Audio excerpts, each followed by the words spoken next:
I'd like to welcome Genesis B to Tag Gallery, and she's with us today because she has a show here called People Not Things.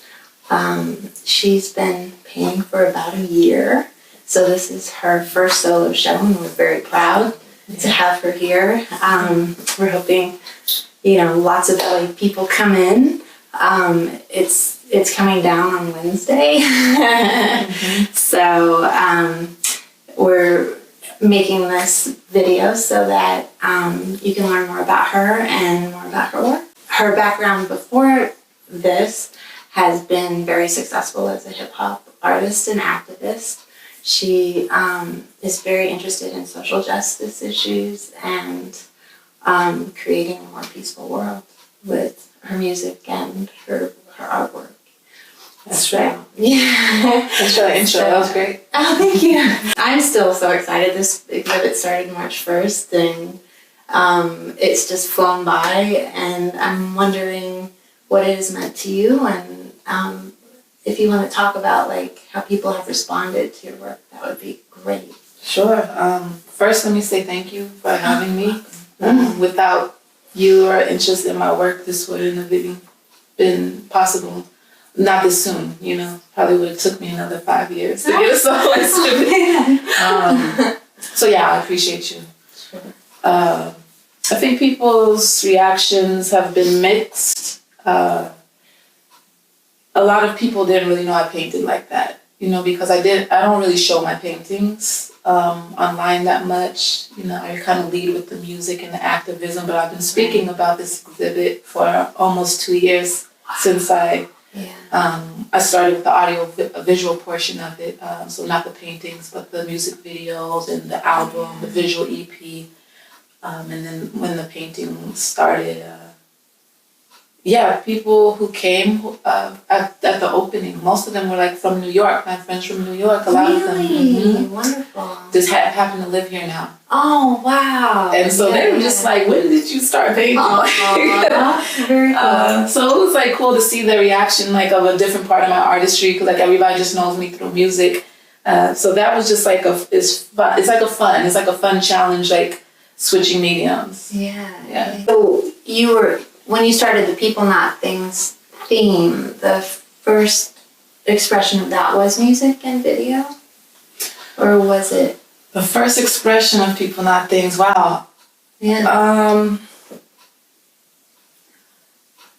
I didn't understand what it was until much later, until the paintings came. So I don't know what the first expression was. Yeah, it seems like it does encapsulate the work that you've been doing, before you adopted that tagline, really. But I think when I first started to paint the little people on the paintings is when it started to, that phrase started to be birthed inside of me. But I think the concept, honestly, has been alive in me since, it's in my DNA. My grandfather believed in People Not Things. Right. The activists that inspired us, the feminist activists, the Black activists, Muslim activists, they believe in People Not Things. They might not have worded it that way, but it's it's an ancient concept, so I can't say when my first expression of it was, but I remember the phrase coming to me when I started painting little raceless and genderless people on my pieces. Wow,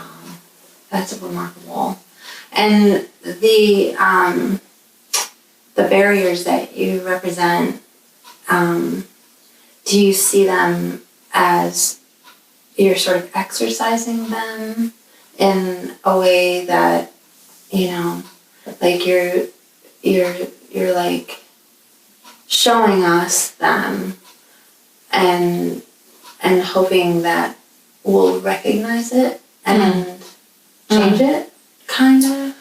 So I feel yes, but more what it is the barriers were revealed to me. Yeah. The barriers were revealed to me so that I could translate.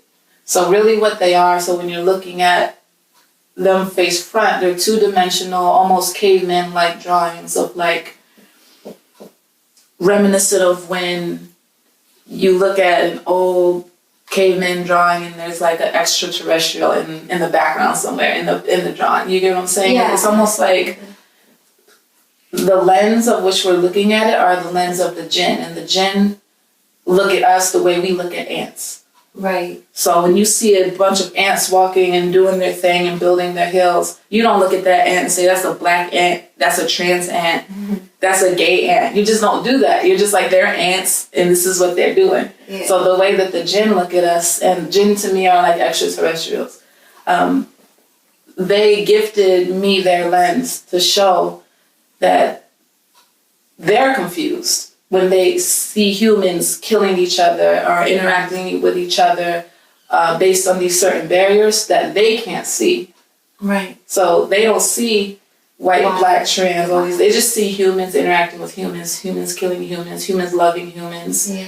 And the barriers are actually invisible to us. So like when I was painting the barriers, I was trying to figure out what were the barriers between myself and my opposition. Yeah. People who were opposing what I was standing Coming after for, you. coming after me because of my fighting, protests. fighting white supremacist ideology and Confederate ideology. So I couldn't see those barriers. So the jinn helped me by revealing those barriers to me, Right. so that then I can understand how to overcome those barriers. Wow. And one of the barriers being the internet, the other barriers Yeah. being the ism, the racisms, the Yeah. sexisms, the homophobia, all of those things. So they showed me the barriers so that I could know what to do next and what to do with my platform and what message I wanted to get. Yeah. Yeah, so that's what the barriers are. These are actually ledges on this one. I'm not using this as an example, This but is like, great. yeah. Hopefully the viewers Yeah. will, I'm gonna put some other paintings we'll see online. the, And, yeah, definitely. We'll show the art Okay, that sounds we're good. talking about.